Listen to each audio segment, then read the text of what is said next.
My name is Michelle. I come to you as an advocate. I've been an advocate in mental health and mental wellness, mental illness for almost 30 years now.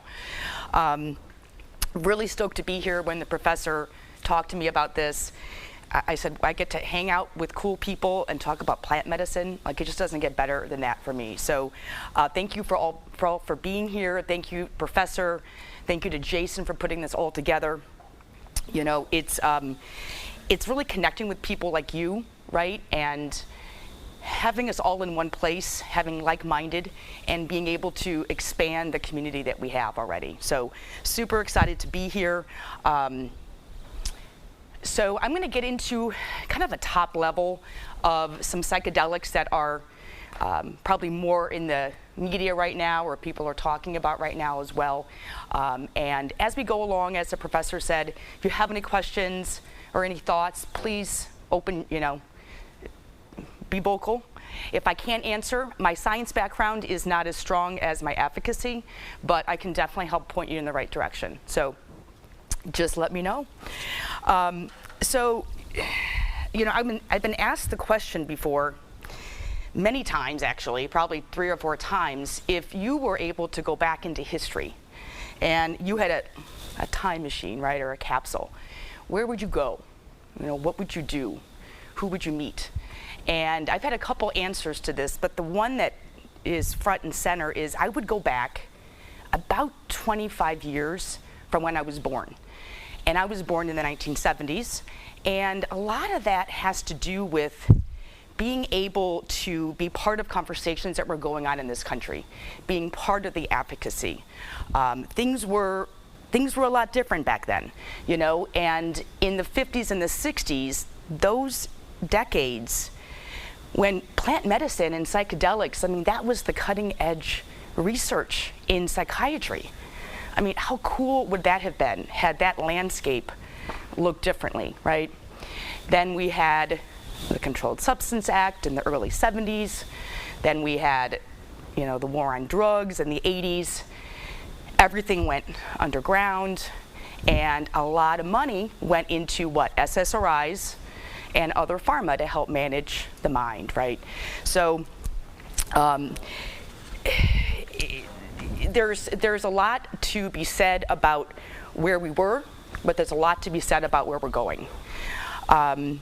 When I first got into this field a couple years ago, it was a really cool synergy, because I love hearing people's stories. I love biographies.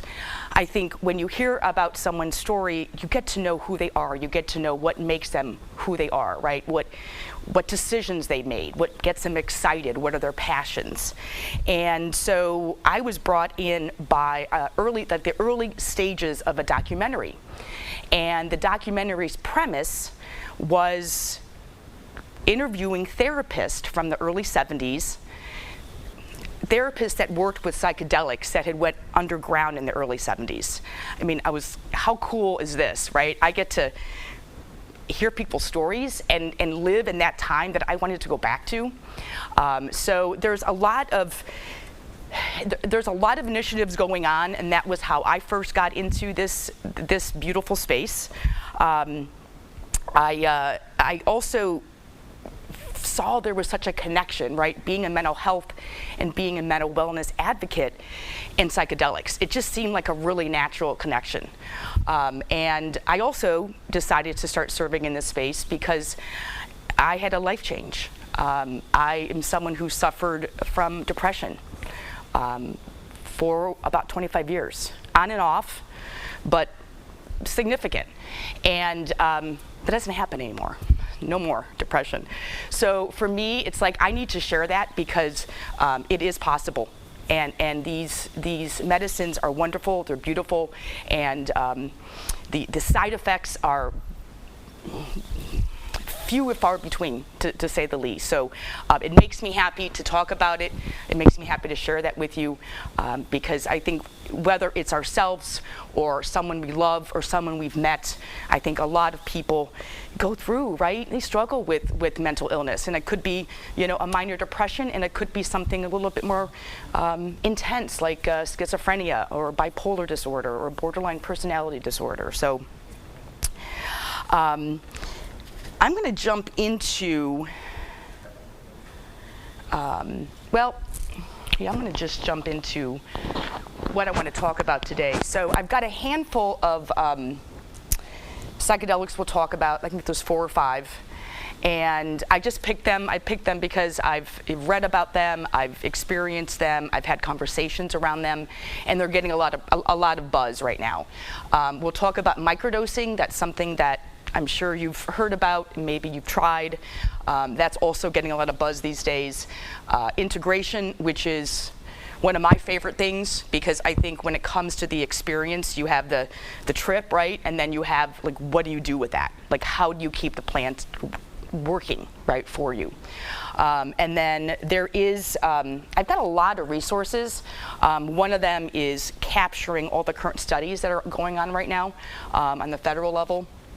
So I'll kind of give you a brief on that. So again, as we go through, anytime, just stop me, ask a question. Just going to keep it super casual. I've actually thought about sitting down as well, so I love it. We got a really, really cool group here today. Thank you for all being here. I'm sorry. I know, thank you. I thought about that. I'm like, oh, sit down. But if my feet start hurting, I might. Thank you. So ayahuasca. Ayahuasca is pretty cool. Ayahuasca is made up of a vine. It's a tea, actually, made up of a vine and leaves. And you actually spoke, sir, a little bit about the makeup of ayahuasca. So you have MAOI, and then you have DMT. And the MAOIs do stop the body from breaking down DMT, which then allows the psychedelic effects to materialize. Ayahuasca has gotten the name the grandmother. And it's gotten a lot of buzz, right? You see celebrities doing it, taking videos of themselves, of their experience. So it's kind of come front and center in a lot of different streams. The ceremony itself usually lasts like 1 to 3 days. I've seen ceremonies that last 14 days, and with that comes interspersed of meditation and integration. So through the ceremony, part of the ceremony is purging, right? It's letting go. People say that they feel a shift in the brain. People say it's life-changing. And as you're purging, right, you're letting go of the negative, and you're opening up positive space, right, for positive thoughts, positive energy, positive vibration.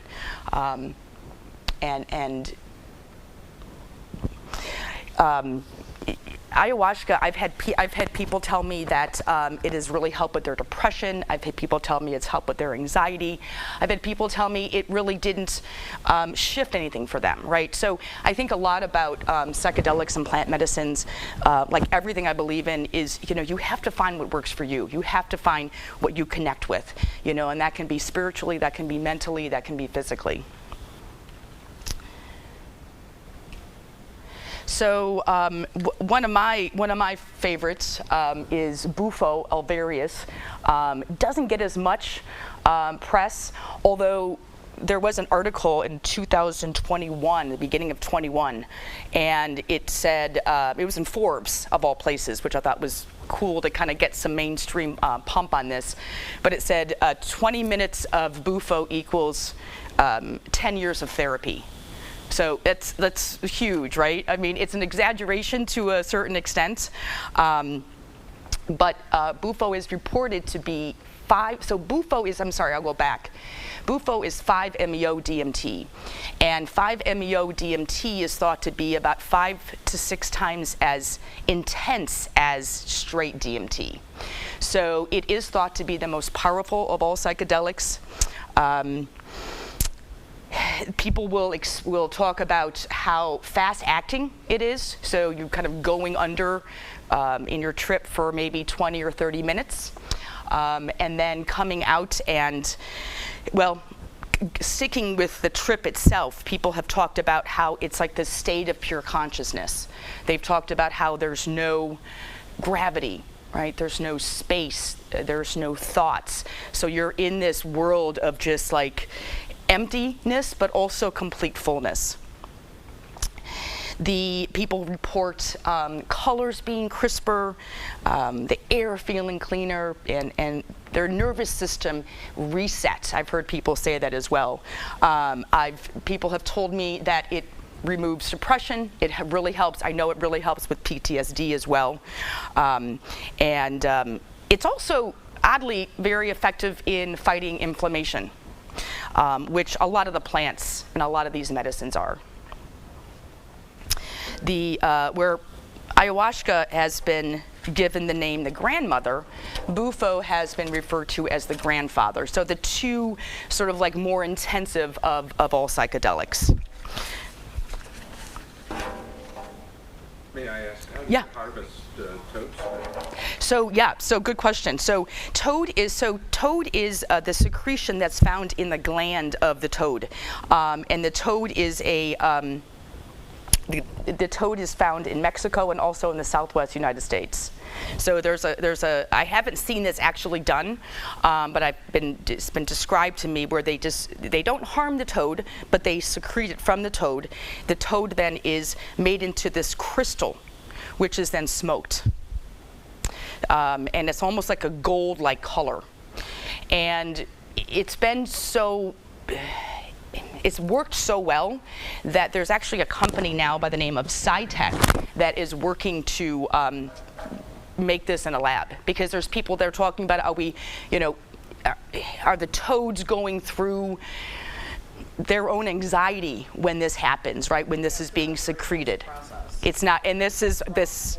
Kind of, yeah. It increases their stress levels. Totally. And then when you smoke this, are you then absorbing some of that stress, right? So I think having the option where something is synthetic, that is something. I know that I think they got an $80 million grant to work on this being synthetic. So powerful stuff, and hopefully letting nature. Yeah, I think you're right. You bring up a really good point, because I think like for example, like you have MDMA, right? That was used in couples counseling. Yeah. And that was used, right, with therapists, and then people started manipulating it, and then it was a party drug, and then you have Molly, and then you have people, changing things, shifting things with it, right? So I'm with you on that. I think that it's probably gotten a little bit of a bad rap. I think with these clinics, these ketamine clinics, they do spend time with integration. They want you to, they focus on you, they're with you, they sit with you. So it's the idea of like a clinical setting, and doing it differently. Doing it differently. I've never even heard of that. That's Yeah. why I'm saying, like, this is cool here. It's now But it's like $600. Oh. oh God, yeah. Without insurance. Shit, No it's- take you to a insurance, party and you got it You in and the VIP and everything. Yeah. Taking I'm just kidding. ayahuasca is like $300 a night if you do a Yeah, but sit-in. she does, but that's worth it. What they were talking about, when she did the ayahuasca, and it's Yeah. like ceremonial. They have a shaman there singing to you, and That's the way it has it's to be. protecting Yeah. you, and yeah. Yeah, and you're my next line was how expensive it is. So I've seen it as low as $350 in a rural area, and I've seen it as high as $1,200, and that's for 2 hours. I was A week. Yeah. A vial of it. And insurance doesn't cover it, right? And there are some, it's not across the board, but there are some that will give discounts to military, veterans. They'll give discounts to people that, sliding scale, but it's kind of few and far between, And the question is insurance going to cover this in the future? I think because it's, not Schedule 1 right now, they don't have that hurdle, it might be possible, but I think we have a long way to go. Synthesized. Yeah. I think we need to just, somehow the Yeah. insurance companies need to change over, and the people Right. need to make a change, because I have So like true. stage 4 colon cancer, and they don't pay for anything. They just pay for stuff that kills you. You know what I'm Yeah, saying? I So know. it's like, realistically, yeah. But I could see this working, like you're saying. And honestly, I've never seen it hurt anyone. I've been around a lot of people, but I've never seen it hurt anyone on like Yeah. That girl's face. That's a different. They were doing different things. Yeah. But I've seen it in the small doses. If people take the small doses, I've never seen anyone get hurt. It's just a long-lasting thing. Because I was supposed to go to my friend's like going away party, and I did a bump of it, and I was wrecked. I couldn't even go. I went to their house like 8 hours later. I was like, I did this freaking thing at K, and I was just like, ugh. So it was like if you had a plan for your day, and like you were gonna like, and you weren't like, you know, something like smoking a joint's like a 2-hour thing. You know, I didn't think I was gonna be wrecked for 8 hours. You know, so it was like, and it was the tiniest little bump, like a key bump. You know what I mean? And it was just like, boom. So, Yeah, I think it's one of those that's better under supervision. Yeah. You know, and better in a real comfortable, safe setting. I went into one of these clinics in Chicago, field trip. And field trip health, and I didn't ingest ketamine, but I got to sit in the room, and they have this like anti-gravity chair, which if you ever sat in one of those, it's incredible. I got the thing over my head, you know, the cool music playing, this great, you know, high vibration music, and I zoned out for 20-30 minutes without ketamine. So, you know, I think for the right person, right, this is just, it's an option for if it's something that works for you, you know. Where's my clicker? So LSD, manufactured from lysergic acid, which is the fungus that's found on rye and other grains, and then it's made into a crystal in a lab. Lots going on in the 60s with LSD. Lots of papers, lots of studies. Interestingly enough, I have a friend that I've met in the last couple years who is out of Flinders University in England, and he is doing his dissertation on LSD associated with anxiety, associated with advanced stage life-threatening diseases. And he is his own subject. So he has bipolar, and he has been dosing himself for the past 2 years with LSD, and he's writing about it. So there's a lot going on right now with LSD. There are recent trials with traumatic brain injury, and it's also being used, and we'll talk a little bit more at the microdosing page, but it's being used to microdose. It's being used by athletes to enhance their performance. So we'll start hearing a lot more about LSD, I think, moving forward.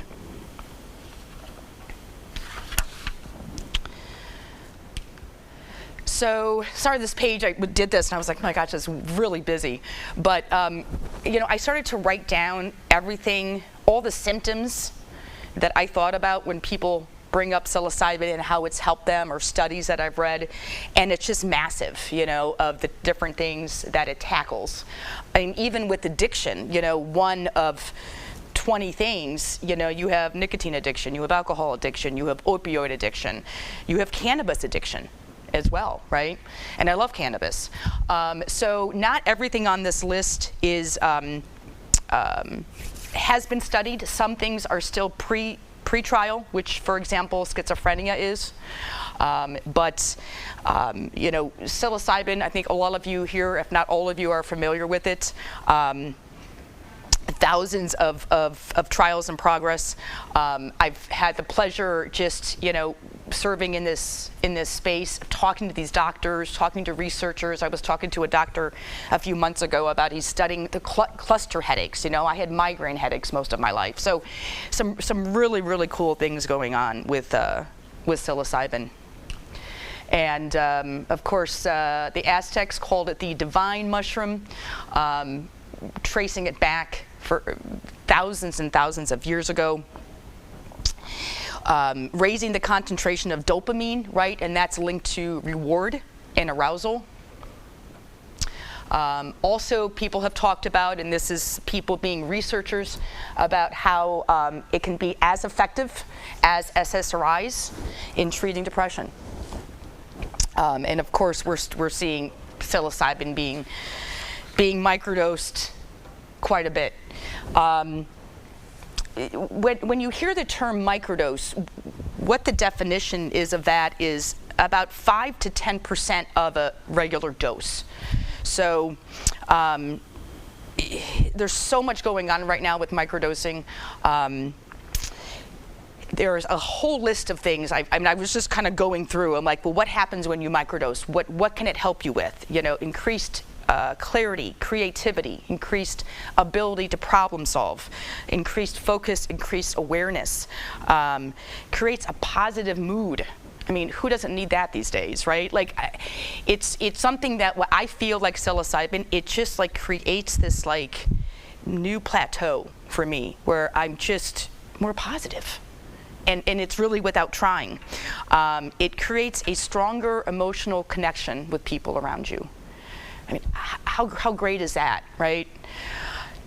So most of the most common of the plant medicines that people are microdosing, we haven't talked about mescaline. Mescaline is from the peyote cactus. I believe it's a Mexican peyote cactus, and that's also been around for hundreds of years. But those are the top 4 that I have been reading about that people are using to microdose. Mescaline also was made famous by Huxley's book, The Doors of Perception, one of my favorite books, and he kind of made that, you know, a bit of a name back then. So I mentioned up here substitute for Adderall. That's been going on. We talked a little bit about athletes microdosing. I kind of put this up here on purpose and put the definition of inflammation because, you know, I don't have depression anymore. And I don't have inflammation anymore, at least not that I can feel. I work out a lot. I play sports. I don't ache. So again, this can really work, and I'm proof of it. When it comes down to, you know, microdosing and what works for you, Fadiman is someone who's suggests he's got a lot of different ways to microdose. This is the one that he speaks a lot of. There's a ton of information on microdosing, and I think when it comes down to it, it's finding the schedule that works for you. It was when I was doing some research a couple years ago on this, I found a indigenous tribe in Mexico, and they were talking about, they used the word sprinkling, and I've actually started to do this, and I think it's wonderful. But they were taking just, I would say, like maybe like a fifth of the microdose, and they're sprinkling it and giving it to their infant when they have colic and when they're crying, and the infant is calm. So, you know, some people, I told that to my brother, and he's like, whoa. But I said, you know, think about, people gave us whiskey, you know, years ago, right? So it is something that, you know, it comes down to what works for you, what feels comfortable, and God, it can be really amazing, the benefits. So, integration is one of my favorite topics, and the reason for this is I feel that, you know, the trip is one thing, the experience as a whole, the trip is one thing, but more importantly than the trip is what do you do with that, right? Like, what do you do after to keep the medicine working? So some people just like the trip, which is fine, but the trip is only as good as what you make of it going forward. So after you have had a trip with a psychedelic, your body, right, at that point in your mind, they're really malleable. And this is the time to create change. This is the time to create new habits. This is the time to let go. Especially the first couple weeks after your psychedelic experience, up to probably a couple months. So, you know, and the thing is though, like, integration isn't an easy sell, and most people want immediate results. So it is something that, you know, you've heard maybe integration therapists taking people through their experience and or following up with their experience, right, and helping to integrate the plants into your life. I think a big part of this is finding, actually one of the most important parts is finding the right tool or tools, right? The community support. Do you have a therapist? Do you have a sitter? When I say partner, I don't mean partner in the traditional sense. I mean a partner in supporting you through a journey. You know, when it comes down to access, I'm a huge advocate of everyone having access to psychedelics. And if it's something where it's not in your pocketbook, you know, having a journal, keeping track of this, right?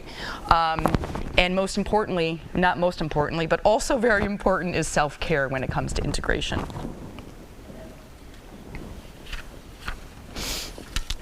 So I pulled this from a website called Psilocybin Alpha.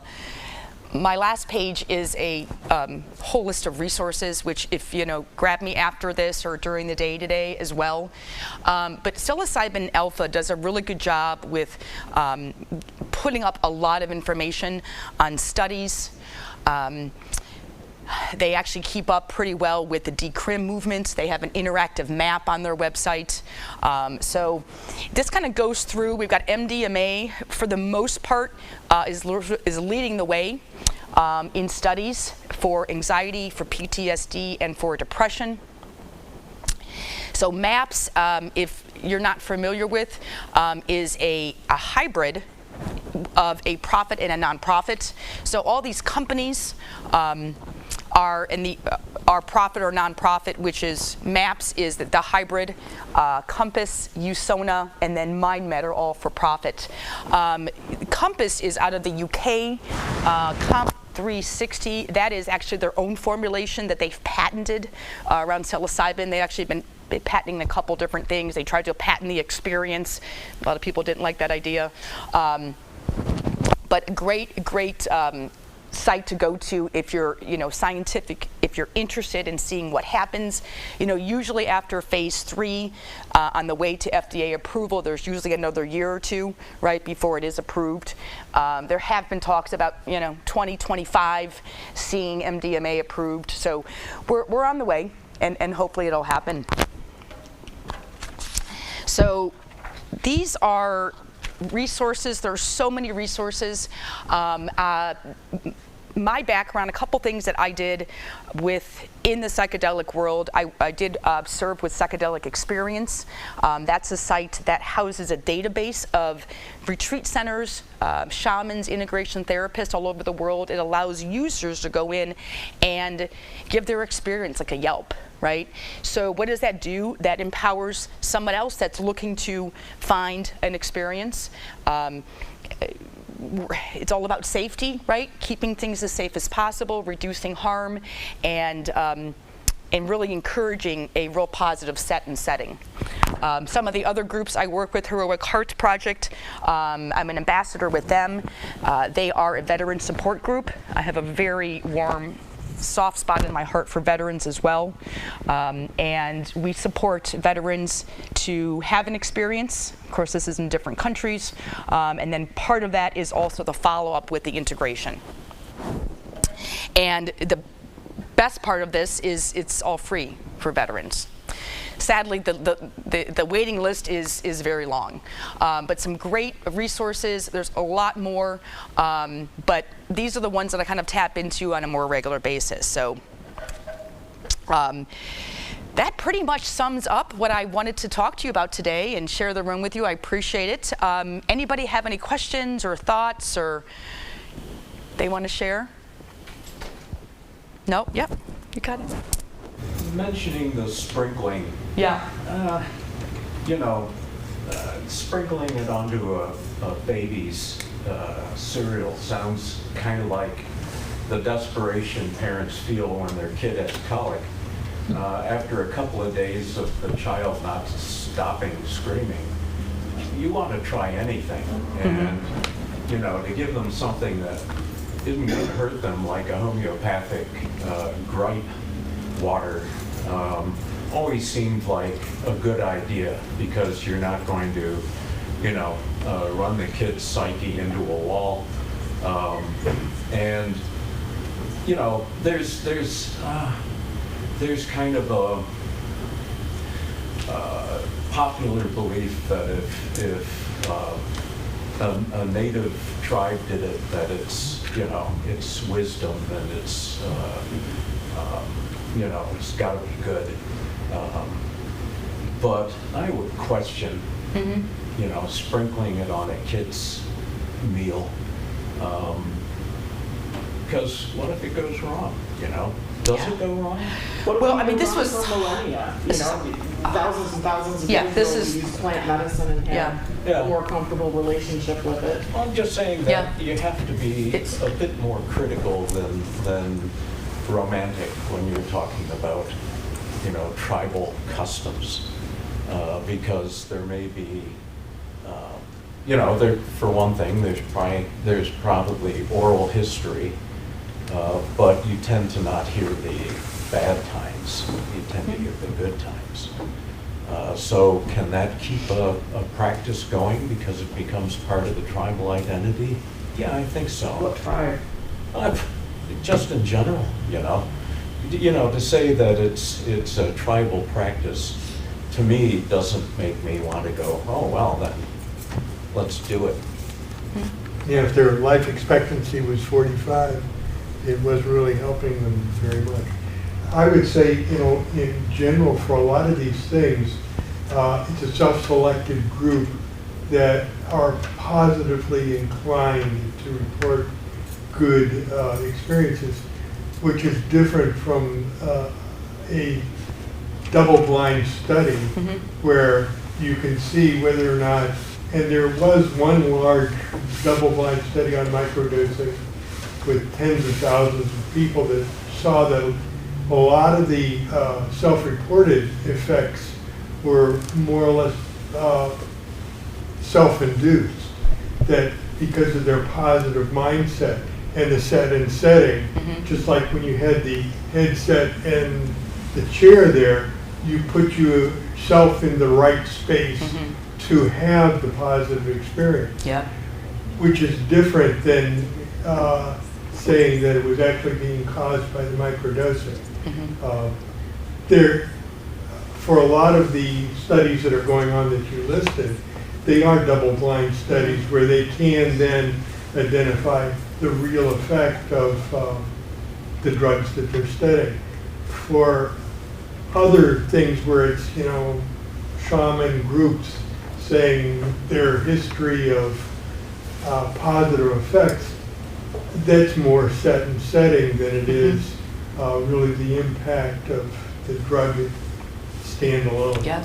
And Both yet, are- intention seems to be very important. The intention that brings you to use the substance Oh, yeah, yeah. can have a remarkable effect. So if you're surrounded by a group of people that are expecting a positive outcome, that can be very powerful.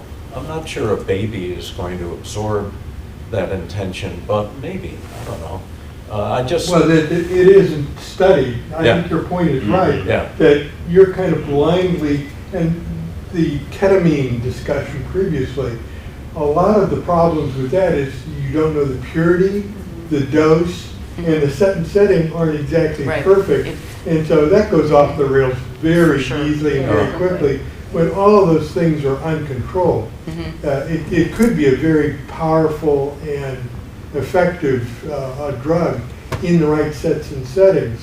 But without that information, you know, you're really just kind of throwing darts and hoping one of them doesn't poke an eye out. Yeah. That's the thing though too with like ayahuasca and stuff, that's why it's so important to make sure that you're doing it in the proper setting with somebody who is experienced with it, who is actually a shaman, with people that are giving reverence Right. They to have the a history plants. also of Yeah. getting the right doses. Yeah, and whether or not saying like go to the jungle and do it, which is also a good way, but there's also dark, you know, experiences there with people who aren't doing it the right way, doing it for money. But, you know, I've had experiences with a couple different shaman, one guy that said he was a shaman and really wasn't. And then, of course, that comes out in the experience. And then you go and you do it with somebody who is actually controlling the environment and helping you along. and doing the proper things, and then your experience is completely different. It's still, and it's more valuable, you know, as opposed to like trying to deal with the chaos of a room, because the person that is in charge is not really in charge. They're just there to, like, you know, pass out a glass. So, but it's just really important to just have that reverence for that plant and just be in the right frame of mind. And with the person that was doing it the proper way, he set out an email, and it was like, you set an intention, you clear your day, this is what you think about for the day, you don't have any negative thoughts come in, you are in a, you know, you're framing yourself in a positive way, so that you yourself are having a good experience, but everyone else is in this interconnected space, and you're essentially experiencing a lot of what everyone else is experiencing. So if you're out there in the world and you're tripping out on shit, and you're going out into the world and you don't know what the hell is out there, you know, like, then your experience is, you know, muted by that too. How much did core research in the beginning with psychedelics, how much did that contribute to maybe a lot of the misconceptions that we have now with them? Like, I think about like Sidney Gottlieb, and you Well, talk it about... wasn't the poor research as much as it was released on the public. That's what I was getting to, is the fact that she talks, you have to be around people that are comfortable. So maybe that the reason why they had the experiences that were negative, Were because situations. they didn't know what was going on with themselves to begin with. Well, I mean, I don't know if you've seen those histories where the CIA and were using LSD to try to do brainwashing. Well, that's Sidney Gottlieb was in charge of the CIA. Yeah. Right. Yeah. I worked with an anesthetist who had a case with a woman who was getting an abortion on ketamine, and she experienced being in the tunnel with the light at the end with her dead baby, and that was not a good outcome. Wow. So. Yeah, it's all really, really valid points, and a lot to think about too. And then, you know, kind of going back to, like, you know, having your intention and integrating. But how many people in the grand scheme, right, that are trying plant medicines actually go through from beginning to end, right, and to do it right so they can get the most from what the plants are giving, right? The plants want to give this to us. It's just, how do we accept it in the best fashion and in the safest way, and to create as much longevity as possible. Awesome. Thank you so much for being here. Thank you for... Wow.